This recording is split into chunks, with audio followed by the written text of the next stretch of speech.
Assalamualaikum warahmatullahi wabarakatuh. Di sini saya Muklis Hadi dari kelas JST ingin menjelaskan tentang backpropagation, di mana untuk menyelesaikan tugas UAS saya. Nah, sini yang akan saya jelaskan itu pertama definisi dari backpropagation itu arsitektur jaringan, fungsi aktivasi, pelatihan standar, langkah-langkah algoritma, dan contoh soal. Pertama definisi. Backpropagation adalah algoritma pembelajaran untuk memperkecil tingkat error dengan cara menyesuaikan bobotnya berdasarkan perbedaan output dan target yang diinginkan. Dengan metode pelatihan yang terawasi, supervised learning dengan jaringan multilayer, dan memiliki ciri khusus meminimalkan error pada output yang dihasilkan oleh jaringan. Backpropagation neural network classifier bekerja dengan cara melakukan dua tahap perhitungan, yaitu perhitungan maju yang akan menghitung nilai kesalahan error antara nilai output sistem dengan nilai yang seharusnya, dan perhitungan mundur untuk memperbaiki bobot berdasarkan nilai error tersebut. Lalu selanjutnya arsitektur jaringan. Di sini ada gambar arsitektur jaringan backpropagation dengan satu unit hidden layer. Pada bagian bawah ini adalah input layer, di mana input layer ini terjadi komputasi, tetapi dia mengirimkan data input X ke hidden layer.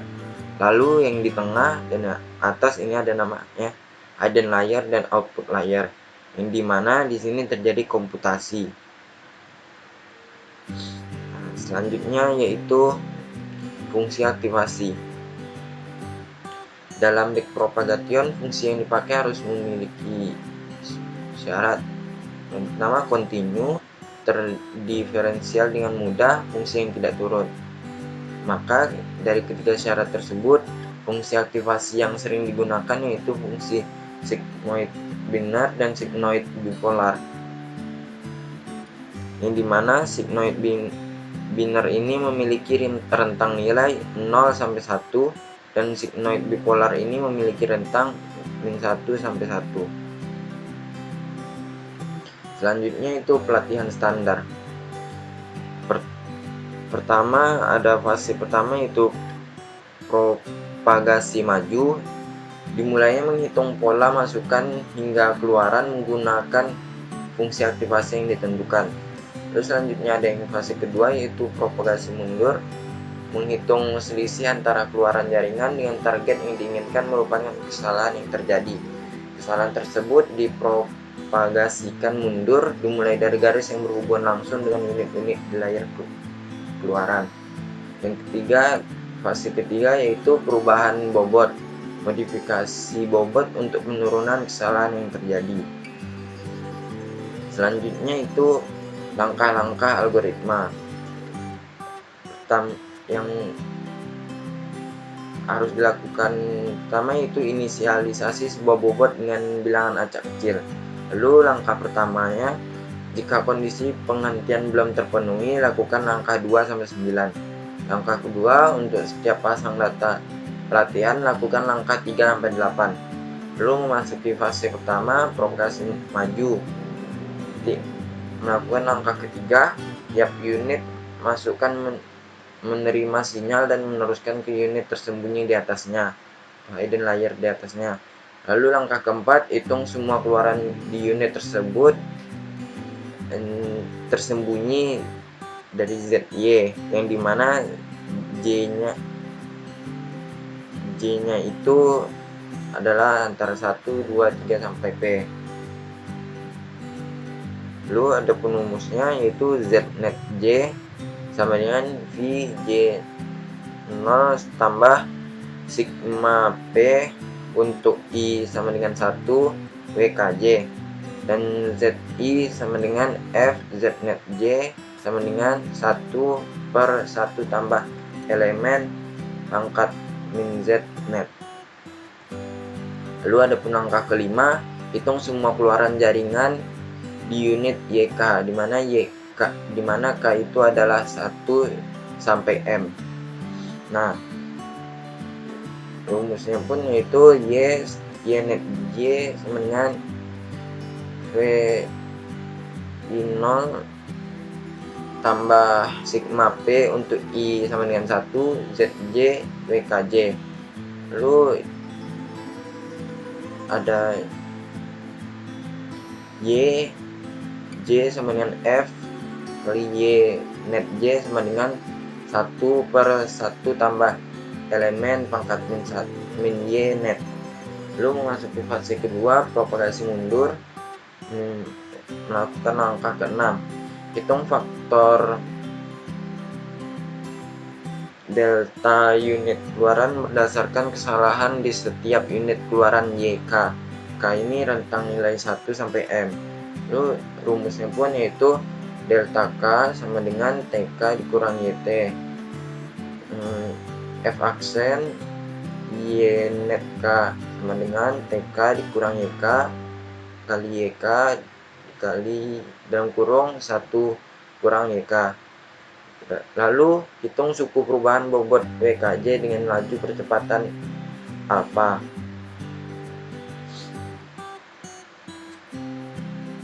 Ini WKJ sama dengan alfa kali delta K kali ZJ, ini mana K nya ada rentang nilai 1 sampai M dan J rentang nilai 0 sampai P. Terus selanjutnya itu langkah ke-7, hitung faktor delta tersembunyi berdasarkan kesalahan di setiap unit tersembunyi di ZJ. J nya itu rentang nilai 1 sampai P. Nah, di sini rumusnya yaitu delta net J sama dengan sigma M untuk K sama dengan 1.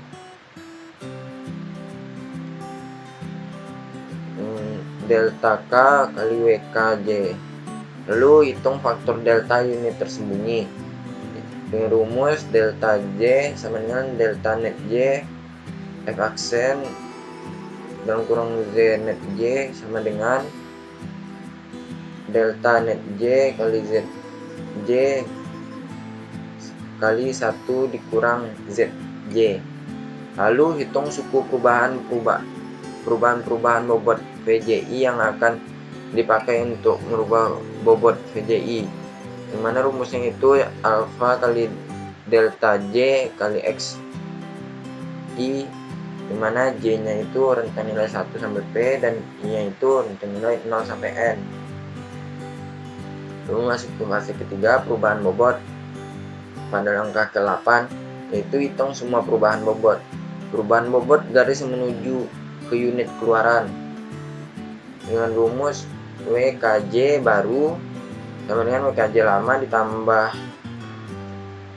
total dari WKJ, dimana K nya itu rentang nilai antara 1 sampai M dan J 0 sampai P. Dan perubahan garis yang menuju ke unit tersembunyi atau hidden layer yaitu VJI baru sama dengan VJI lama tambah total VJI sama dengan yang dimana J 1 sampai P dan I 0 sampai N nilainya. Setelah pelatihan selesai diturunkan, jaringan dapat dipakai untuk pengenalan pola. Apabila fungsi aktivasi yang dipakai bukan signal binar, maka langkah 4 dan 5 harus disesuaikan, demikian juga turunannya. Lalu di sini ada contoh soalnya. Gunakan backpropagation dengan sebuah layer tersembunyi dengan 3 unit untuk mengenali fungsi logika NAND dengan 2 masukan X1 dan X2. Buatlah iterasi untuk menghitung bobot jaringan untuk pola pada logika NAND dengan menggunakan laju pemahaman alfa sama dengan 0,2. Mana tabel bobot VJI di sini adalah X1 Z1 yang 0,2, X1 Z2 0,3, X1 Z3 min 0,1. dan X2 Z1 0,2, X2 Z2 0,2, X2 Z3 sama dengan min 0,2, dan ada satu Z1 0,5, satu Z2 0,2, satu Z3 0,3. Dan ada di sini tabel untuk bobot WKJ. Z1Y 0,5, Z2Y min 0,3, Z3Y min 0,4, satu dengan negatif 0,1. Selanjutnya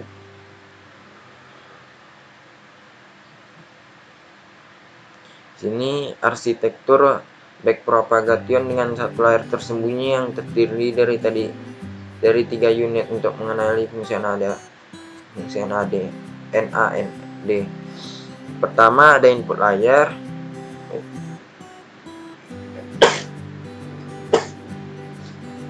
ada input layer, hidden layer, dan output layer. Nah, pertama kita sudah menginisialisasi semua bobot dengan bilangan acak kecil. Lalu langkah pertama, jika kondisi penghentian belum dipenuhi, lakukan angka 2 sampai 9, dan langkah kedua untuk setiap pasang data pelatihan lakukan angka 3 sampai 8. Nah, di sini kita akan melakukan langkah ketiga, tiap unit masukkan menerima sinyal dan meneruskan ke unit tersembunyi di atasnya. Lalu keempat, hitung semua keluaran di unit ZJ, dimana maksudnya Znet J sama dengan VJ0 ditambah sigma P untuk I sama dengan 1 kali ZJ kali WKJ, mana nilainya yaitu 0,5 ditambah 1 dikali 0,2 ditambah 1 kali 0,2. Untuk Znet 1 maka didapatkan 0,9. Lalu untuk Znet 2 didapatkan 0,7.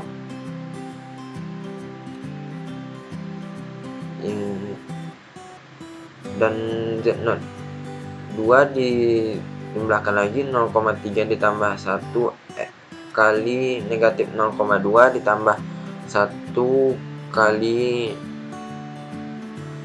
ini Znet 3, hasilnya adalah 0. Dan untuk ZJ sama dengan F, rumusnya adalah F kali Znet J sama dengan 1/1 tambah elemen pangkat negatif Znet. Nah, maka dimasukkan nilainya.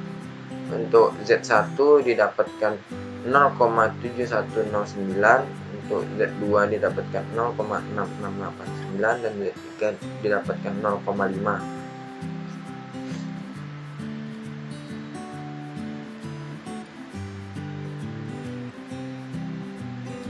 Lalu lanjut ke langkah kelima, yaitu hitung semua keluaran jaringan di unit YK, dimana rumusnya itu Y net K sama dengan VI0 tambah sigma P, untuk I sama dengan 1 ZJ kali WKJ.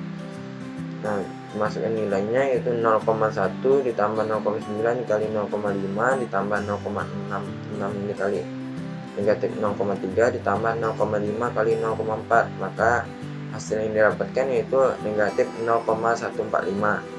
Lalu dihitung Y nya sama dengan F Y net sama dengan 1/1 ditambah elemen negatif Y net, didapatkanlah hasilnya 0,4638. Lalu lanjut ke langkah ke-6, hitung faktor delta untuk keluaran berdasarkan kesalahan di setiap unit keluaran.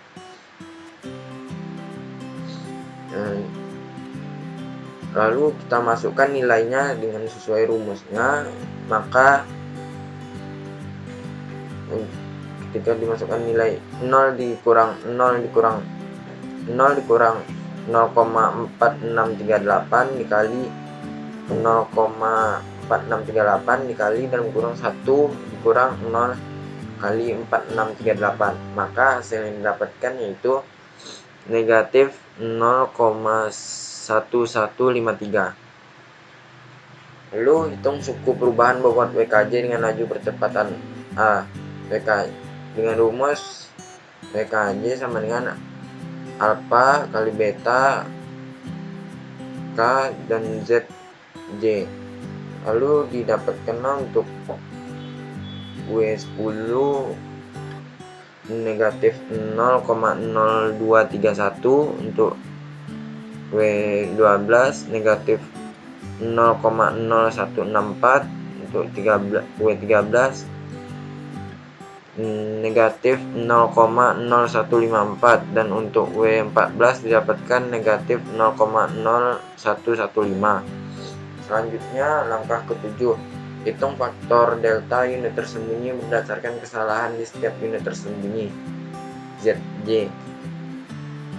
Nah, didapatkanlah di sini untuk delta net 1 dari rumus yang sudah ditentukan, didapatkanlah nilai untuk delta net 1 negatif 0,0577, untuk delta net 2 0,0346, untuk delta net 3 0,04614. Faktor delta unit tersembunyi kita hitung juga. Untuk delta 1 nilainya adalah negatif 0,0119, dan delta kedua 0,0076, dan delta ketiga yaitu 0,0115.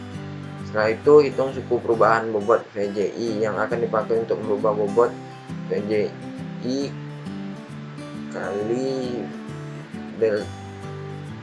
jumlah VJI sama dengan alfa kali beta J X kali XI. Maka didapatlah tabelnya seperti berikut. Lalu selanjutnya kita lanjut ke langkah ke-8, yaitu hitung semua perubahan bobot garis menuju ke unit keluaran. Karena rumusnya yaitu WKJ baru sama dengan WKJ lama tambah total WKJ, dimana K-nya itu 1 sampai M dan Y itu nilai 0 sampai P. Dan di sini kita dapatkan untuk W10 baru yaitu negatif 0,1231, untuk W11 baru negatif 0,0164, W12 baru didapatkan negatif 0,3154, dan W13 baru kita dapatkan negatif 0,4115. Lalu perubahan bobot garis menuju ke unit tersembunyi dengan rumus VJI baru sebenarnya VJI lama ditambah delta VJI, maka didapatlah tabel baru seperti berikut. Baiklah, sekian dari presentasi saya. Lebih dan kurangnya mohon maaf. Assalamualaikum warahmatullahi wabarakatuh.